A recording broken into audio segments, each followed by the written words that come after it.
stop. Ovo je možda najopasniji jeftin auto koji sam danas video. Citroen C3 košta samo 600 evra, ali pravo pitanje je da li kupuješ auto ili kvar koji će ti pojesti svu zaradu.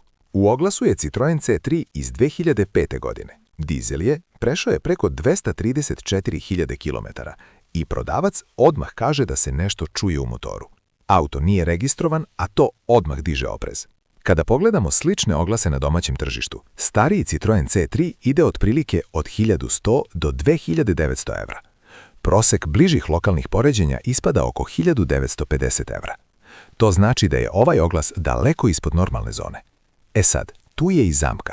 Kada je cena toliko niska, tržište ti obično već govori da problem nije mali. Zvuk iz motora može da bude sitnica, ali može da bude i kvar koji ti odmah pojede nekoliko stotina evra.